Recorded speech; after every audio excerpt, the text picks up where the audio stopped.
Okay, we are live now. So going to go ahead and get started. Thank you everyone for joining us today on this Facebook Live of our celebration of our Race for Healing. A few notes before we get started that people of all genders are going to be present today, both in our live stream interviews and in the comment section. We are also recording this session so that it can be viewed by anyone who may not be able to access Facebook today.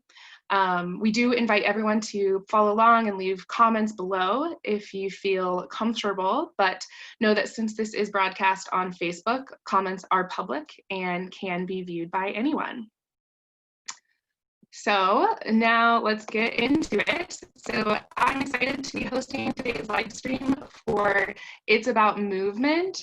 And to be a part of this year's theme, It's About Time. My name is Lisa and I am WING's Volunteer and Thrive Program Manager. So my job is to create opportunities for survivors, loved ones, allies, and other community members to give their time all year round for this incredibly important work. And I'm personally honored to have everyone here. The whole WINGS team is honored and grateful for you all to choose to participate in our 2020 Race for Healing, where our theme this year is It's About Time. We've chosen this theme for a few reasons. First, we believe as a culture that it's about time we recognize the needs of adult survivors of childhood sexual abuse. This issue affects so many people in our culture, with 1 in 5 adults experiencing childhood sexual abuse. The second reason for this theme is to overcome the silence and denial that affects survivors in this issue. It will take all of us dedicating our most precious resource, our time, to learn about, speak about, and support the healing of CSA survivors. The more time we can all spend supporting survivors and this issue, the more time survivors can regain in building healthy and thriving lives. Third, we know that during this difficult year of physical distancing, all of us may be experiencing extra stress in our lives. And it can be really hard for those directly impacted by CSA trauma, as well as those not directly impacted by this issue. The good news is that the types of holistic healing activities that are beneficial to the healing and recovering of adult survivors are actually beneficial for all of us when we're navigating everyday life, and especially helpful when we are experiencing the extra stresses like those happening in the world around us today. So with all that said, I'd like to welcome everyone to our 6th virtual event in this year's series, It's About Movement. Whether you are a survivor of childhood sexual abuse, a loved one of a survivor, a healing professional, or a new friend or ally of this cause, we thank you for tuning in today. This whole month, September, is Childhood Sexual Abuse Awareness Month, and is traditionally when we hold our Race for Healing 5K, which would have been today. So our 5K has always been more than an opportunity to run or walk with other WINGS community members. It's been an event that many survivors, loved ones, and community members have come to look forward to. And we didn't want to lose that while we're physically distancing and having virtual events. So we wanted to bring everyone together online, whether you're watching the live stream or one of our interview guests coming up with us in just a minute, to celebrate the movement that we can all do for ourselves and for our community in a virtual setting. So today, while we're not all participating in a 5K, we may be moving our bodies in different ways by ourselves or with our loved ones. Some people, maybe you still ran or walked that 5K this morning or plan to later today. Maybe you went on a bike ride or a hike or yoga or dance or whatever way you felt that you wanted to move your body today. We wanted to celebrate all of those and connect on what we have in common with our movement choices. And especially to remember that healing happens in community, whether that's in person or virtually. Another reason for the theme of It's About Movement is that many survivors have enjoyed our 5K over the years because they find value in moving their bodies to work through their trauma. We know that trauma is stored in our bodies, mostly in our tissues and our muscles, and we know that we can purposefully engage in releasing that trauma by moving our bodies in healthy ways. Personally, when I was thinking about hosting today, I was reflecting on the role that movement has played in my own life over the years. And for quite a long time, I was just focused on finding movements as a way to change the way my body looked. And eventually over the last decade, I tried so many new options and found a movement through indoor cycling. If you know me, you know that is my movement of choice. I can do it almost every day. But the repeated movement of pedaling on the bike, it feels rhythmic and almost meditative.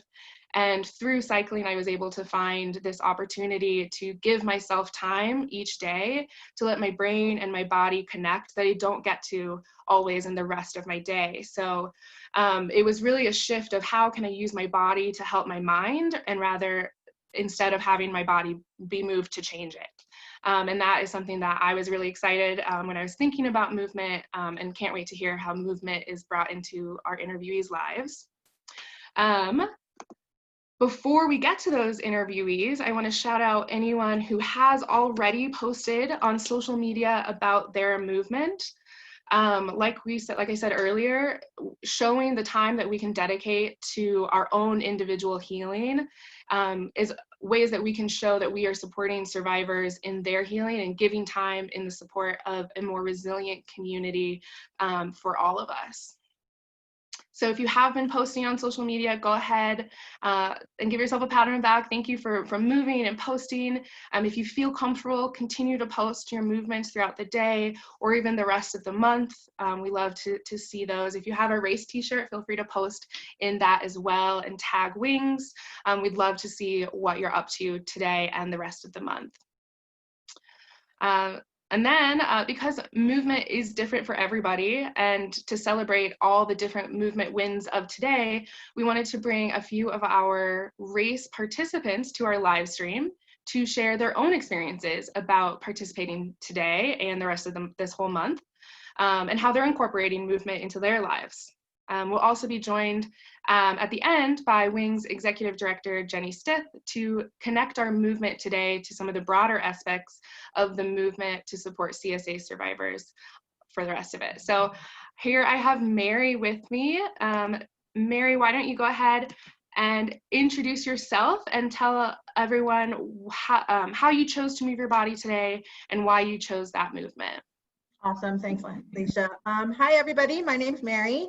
And today I decided to continue with my 4th annual Race for Healing 5K. I just did it a little differently. I did it by myself instead of with friends and family, and even our dog has done it in the past. And today I just went to the park and it was business as usual for me.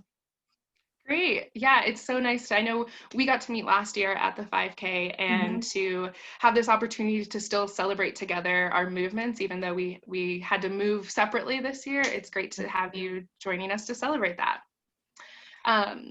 Could you maybe tell us about how you went about finding the movement that felt right for you in your life? I never really put together the trauma effect on my body like you. I always kind of moved for a visual effect versus a feeling.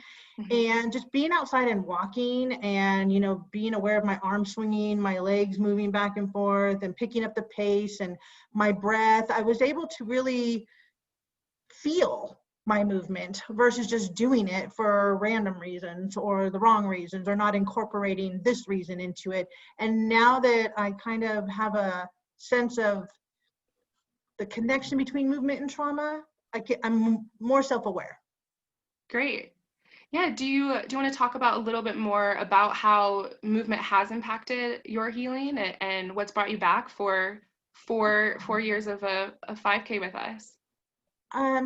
Well, my main reason for this being my fourth year is to just celebrate me and my healing journey, and to, of course, bring awareness to survivors of childhood sexual abuse, and the opportunities and resource that Wings has been in my life and hopefully others' lives.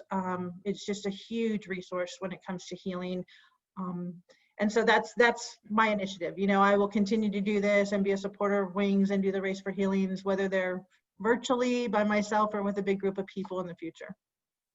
Oh, thank you. That is, I think that's a great way to end that, because it's such a positive outlook for your future. And I know I personally can't wait to see you at our next in-person 5K that we get to have. It's always a treat to see everyone. Cool. Awesome. Thank you, Mary. Thank you so much for having me. Yeah. Okay, thanks again, Mary. Up next, we're gonna have one of our race participants, Todd, joining us, and I think he'll be on here in just a moment. But yeah, one of the things that we have loved about the race, like you heard from Mary, was the ability to see each other celebrate year after year. And so for those that maybe aren't getting to participate in the personal setting, virtual has offered a lot of opportunities, including getting participants from other parts of the country. Todd, I know you're from Kentucky and you're joining us from Kentucky right now. So this is a really unique silver lining to having to be virtual. Yeah, I'm excited to be here, and I've known about the race for several years and wanted to participate, but obviously being thousands of miles away, that's an awful long walk, and not something that I was capable of. But excited to be here today and to participate all month long, but in particular today. Yeah, absolutely. I see you're wearing a Bike to Beat Cancer. Did you get out there and bike this morning for your movement? I did bike. Yes, I biked. Yeah. I did a 2-hour ride, about 30 miles. I'm training, because at the end of this month, as part of my commitment to the race, I'm going to do my first ever century ride, which is 100 miles. So I'm trying to do my movement and progress, sort of like we all progress through our healing. Mm-hmm. You do things gradually as much as you can, and over time, hopefully, you get stronger and more resilient during those moments. So. Yeah, absolutely. It's that type of progression and feeling like we can take small steps every day to feel better in our lives. So you are kind of far away. How did you get connected to Wings and our movement? 2 ways. Number one, I've known Jenny Stith because she and I used to work together in Louisville when she was there. But more importantly, when I was a very young dad, my daughter was actually sexually assaulted at a child daycare. And so it became something that I've been passionate about. As she's grown up, she's 30 now. That still maintains that kind of passion for making sure that we all are together when we heal. And once you've gone through it once, whether it's been a family member or something else, you can feel that for others. And I think that empathy is something that we all have to be committed to seeing a resolution for. And so, and our hometown is having difficulties around race relationships and other things that are going on in our country. And I think this is, it runs parallel. We all have to be committed to each other, and to be disciplined and resilient enough, you have to not only be trained from an emotional standpoint, but also from a physical standpoint. Mm-hmm. Absolutely. I love you bringing that connection in that the dedication that we have for ourselves is the dedication we can give to our loved ones as they experience either trauma or other difficult things. And then our dedication to our community, to making our country and our homes a place where everyone can heal and thrive in their lives. So that's so great. So what have you gained from participating so far this month in the virtual space? Well, I mean, physically, it's been helpful for me because, I've gone from, basically getting back on the bike and being able to ride 10 miles and get off and lay on the ground to now, I did 30 miles today. It didn't hurt near as bad. It's been a good progression. But the other thing was some of the tools that I've seen heard some of the speakers, and, there's inspiration all around us. Today, for me, it was also physical during my ride. I happened to pass by a group of deer, a couple older, it looked like parents, and then two, newly, baby deer, and being able to take a moment. We're all busy, and this is a crazy time in our country and in the world, and being able to take a moment and also be able to be in that moment. And hearing people talk about that and some of the things that you guys have shared, I think has helped me be able to reflect in those moments and take a deep breath and just remember, we are all in this together. And, if we can be mindful of those things, then we're all going to be in a better place. Great. That's a really wonderful kind of wrap up for what you can hope to gain, both for yourself and for those that we love. So thank you, Todd, for joining us. It's great, and keep up the biking. I'm indoor, but I get the passion of a bike. Thanks. Cool. Bye, Todd. Great. Up next, we're going to have a really special guest, one of our former co-chairs of the Race for Healing. So Susie is joining us today. Susie, hi. Hi, how are you? Great. Like I said, I'm really excited to have you with us because you have been involved with the race from day one. You've been so instrumental in making it happen. I see you look like you're joining us from a beach, but if only we can get to a beach someday. I know it's a wishful thinking right now. Right. Yeah. So how have you chose to move your body this morning, or what's your plan later the day if you haven't? So I'm going to go out later this afternoon and, do some walking and just get it in that way. I didn't get an opportunity to do it this morning, so I will take care of that this afternoon. Yeah, there's no right time or wrong time to do that. So glad that you have that plan for you later. Why are you participating, or what made you be able to participate in this year's Race for Healing as we moved virtual? I'm participating because you always learn something new, or you're reminded of things that you forget. Even sometimes just to stop and take time for yourself. So the virtual events have been good, just good reminders or new tips and tricks that you can get out of them. So it's been really great. Wonderful. Yeah, we think of healing as always a progressive forward movement, but there are definitely times where we maybe need to relearn something that we forgot or do that. So I definitely see that, and I'm glad that you have that sense too of wanting to always stay engaged with this and come back and joining us year after year in the Race for Healing. Yeah. How has movement impacted your life and any healing for you? Movement for me becomes very relaxing. So, you go out and you walk the 5K, and it's just, I think it gives you a good feeling, and you feel more relaxed when you're done. And then you feel like you've accomplished something also. So, yeah, so movement just I think it makes you feel good. Yeah, absolutely. You can, if you're doing something that is for you, there's a high chance that you're going to feel really good when you're done. You mentioned feeling like you've accomplished something. You've also been the co-chair of our first Race for Healing, and we're involved in getting it kicked off the ground. Was that sense of accomplishment something you wanted to provide and give that opportunity to survivors when you thought about creating the 5K? It was.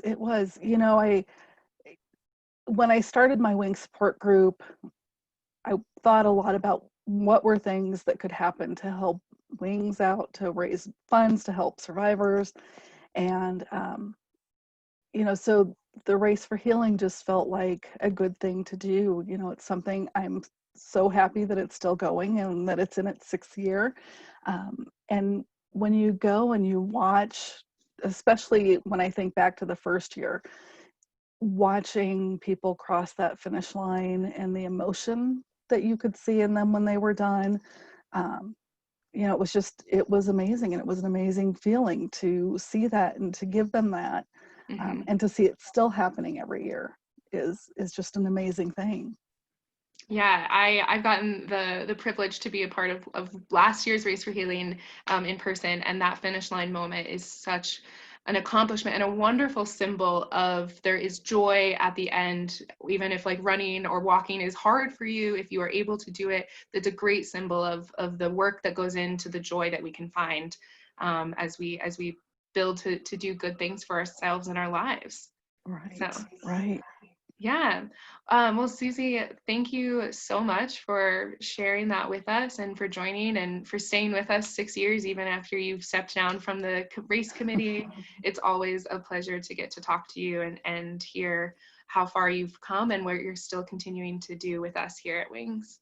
Yeah, of course. Thank you. Thanks, Susie. Sure.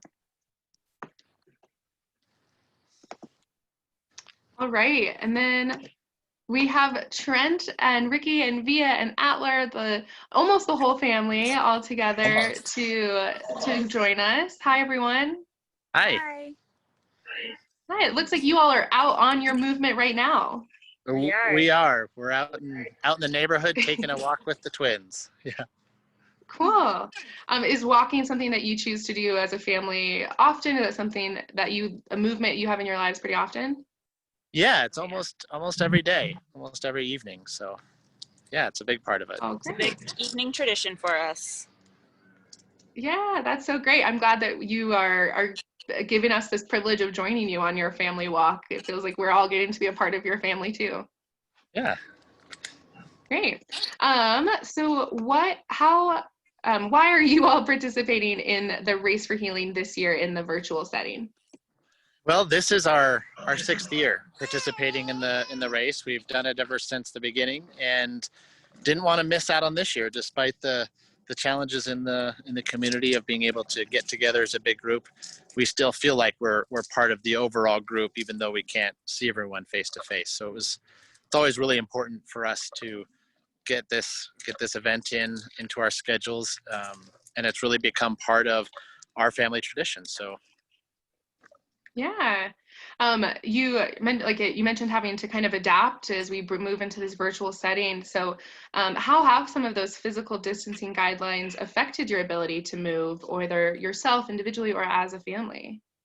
It's been challenging this year, especially with newborn twins. They just turned 5 months this week, and having twins during a pandemic where not only are you worried about what's going on outside, but what's going on inside your home, and being able to get them out to just normal activities that we would have been able to and haven't been able to. So we've tried to take every opportunity where we can get out safely and be outside. We went to the Botanic Gardens last weekend, and that's kind of our peaceful Zen place. And it just felt so good to get away from the news, get away from the world, and to be out in nature and just be able to enjoy it. Absolutely. Being able to move out in nature, and years past we've been able to walk around out east in Aurora and have a beautiful view. And so I'm imagining that the Botanic Gardens or even your walk now is a good, somewhat similar experience for you there. Yeah, and I think it's also the unique experience this year of being able to watch the world through a child's eyes and see the wonder as they look up and see trees and hear birds and experience so much of that for the first time. And it reminds me of the importance of some of the innocence that was taken away from survivors, and the importance of nurturing that child inside all of us, and reminding ourselves that it's important and vital for us to take care of that inner child and nurture it so that we can be happy and healthy adults. You've said it so wonderfully in that, and being able to be mindful as we go out and nurture our inner children as we are out in the world and moving our bodies. So thank you, Trent and family. It's been a pleasure to get to see you all. Absolutely. Thank you. Enjoy the rest of your walk. Thanks. We will.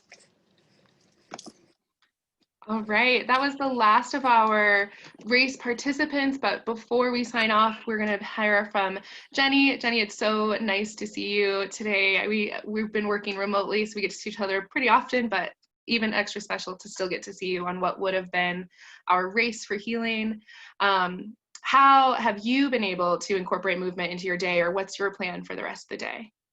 Yeah, thanks, Lisa, so much for leading this. It's been such a joy to watch.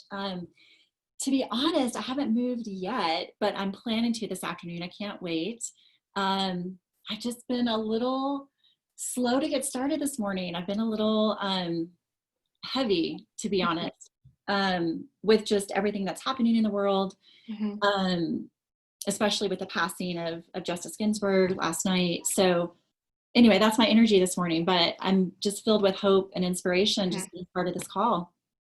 Yeah, I love that you're able to give yourself that grace, because that's something we, like, as a major world event can come through. Sometimes we have these plans to get out and move and do this, and allowing ourselves that slow start to a day, or the grace to reschedule and still get out there and do it later, is something that is commendable in anyone. So thanks for sharing that opportunity with us.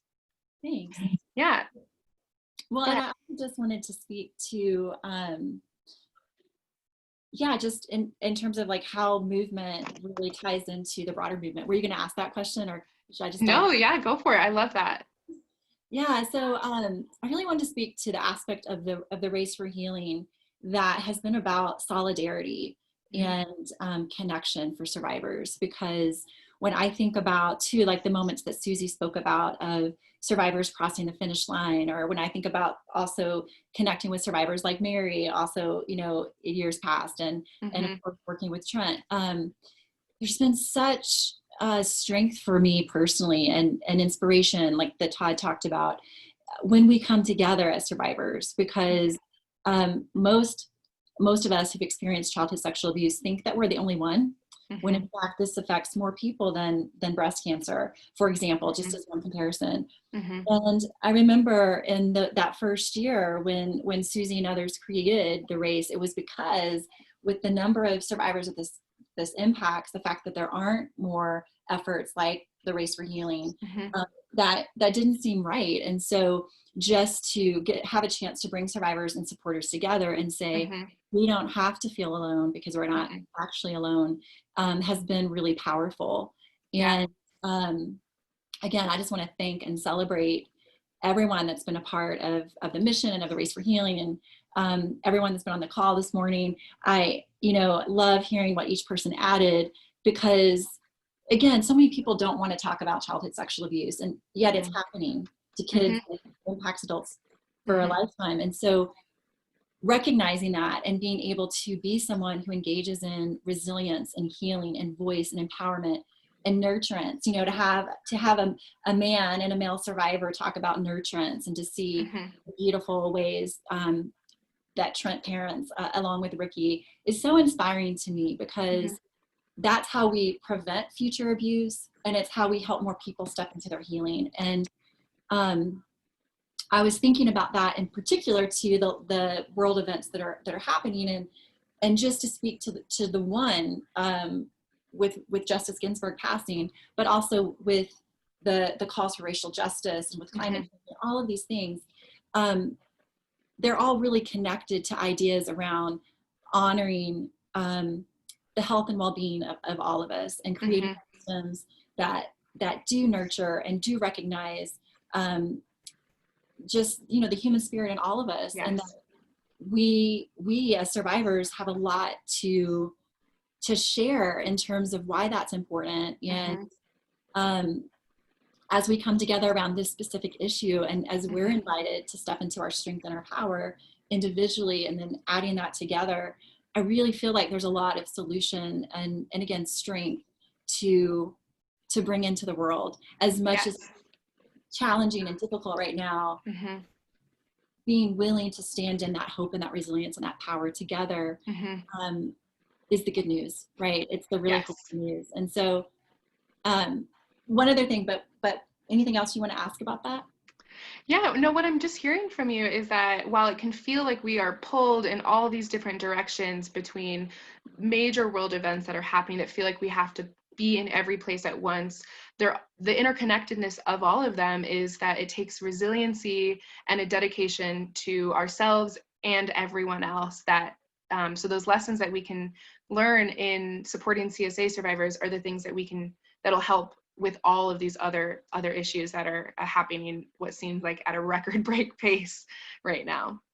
Well said, Lisa. And I just want to say, since we're having this opportunity and since we had like Todd joining from Kentucky, I want to say a personal thanks to Todd and give voice to how meaningful it is to have people in your life who will support you. And folks may not know, but Todd was actually my direct boss, I guess a decade ago, when I was struggling with this issue and really felt like I couldn't tell anyone. And actually didn't even tell him exactly what I was going through, but he picked up on the fact that I was struggling, and he extended an invitation to sort of ask for support. And once I did change paths to work on this issue of supporting adult survivors, Todd was actually the main person who was supportive of me every step of the way for the last decade, and has supported Wings a lot. And so I share that, one, to say thanks to him, but also to say for any survivor who, again, feels like there's no one that you can tell or there's no one you can reach out to, Wings can be that place. We invite folks to make that first call, and we hope we can connect you to resources where you can start to step towards your healing if that feels right for you, and you can begin, that path to building resilience and power. And again, everyone that's been on the call this morning, I could say the same about in terms of meaningful moments that we've shared together. And everyone that's participating in the Race for Healing, we've got 106 folks signed up, counting their minutes, counting their distance, and being part of this movement. So a huge thanks on behalf of all of our team and our board of directors, and huge thanks to our team and board of directors and our advisory council. We've got just some amazing folks who are being part of that resilience building. And I'm just super grateful today. So I will be walking, and I will be thinking of all of you as I do that today, and appreciate the chance to just share these thoughts and say thanks. Yeah, I think you, to show the power of being a survivor, to reach out and ask for help. We continue to invite survivors and to join the Wings community and to reach out, and we can offer a help for you. I think it's also important to acknowledge that because Todd and all these other supporters and loved ones, the role that they play in the ripple effect, that you had no idea when you were going to someone that supporter and that loved one or a friend or ally had their support could have had such a ripple effect to create even more. So every little thing we do for ourselves and for our most immediate loved ones can have such a profound effect. So thank you for sharing that too. Thank you. Cool. All right. Well, thanks, Jenny, for joining us. Enjoy your walk. All right, before we sign off, we've had I think Jenny might be on. And I'm back. Sorry, we have some technical difficulties, but that is just the world we live in as we have these virtual events. As I was saying before we sign off, I know we've had some folks in the comments talking about the things that they've done. We've had some people who have gone out for a walk and a hike with their dog, a couple other walks. Someone did a workout in honor of Justice Ginsburg and the incredible way that she incorporated movement into her life. And then someone showing off their race shirt. Thank you for that. So many wonderful comments about getting out there and walking with a friend, having that support network join you. So thank you to everyone who's commented or posted on social media. Thank you to our interviewees, Todd, Mary, Susie, Trent and family, and Jenny for joining us. We want to thank and acknowledge everyone for your presence today and all month long. As you heard from everyone, the power of being connected, finding healing in community can go a really long way. So thank you for joining us today. It's our intent that this month and every day we hope to provide ways that you can stand with CSA survivors by engaging in activities to learn about CSA, to understand more about the healing process, and to engage in activities that promote your own individual resilience so we can increase the collective resilience in the world. So we are, again, so thankful for that, for you all to be joining us. If you have missed any of our past events this month or want to join us, you still can. There is still time. Those past events from this month are available. So if you want to hear and participate in some of those things that our interviewees talked about, those are available. You can go to the WINGS website to learn more. Coming up next in our series is an event on Tuesday where we'll continue to talk about the intersections of health equity. So Tuesday at 4 p.m. we have It's About Health Equity, which is a joint presentation with the Colorado Coalition Against Sexual Assault and Illuminate Colorado. That session is open to everyone, not only race participants. So if you're interested in joining us and are not, please consider joining. I think it might be one of our largest registrations of any of our events. So it should be a really important discussion on exploring the roots of power and the intersections of oppression affecting CSA survivors. So I know I'm personally going to be there, and a number of folks are going to be there as well. In the meantime, please do check out the race resource page for other learning and healing ideas that you can be doing for, all month long and then thereafter as well. If you are a race participant, remember all your minutes count. So remember to log those in addition to your miles. Our collective goal is 150,000 minutes of dedicated time to our individual healing and learning about CSA for all survivors. So if you are a race participant and have questions or need assistance, you can email us at wings@wingsfound.org or visit the WINGS website for more information. It has been an honor and a privilege to get to be a part of the Race for Healing, and It's About Time, and to hear from our survivors and to join you all today. Thank you again, and have a wonderful rest of your day.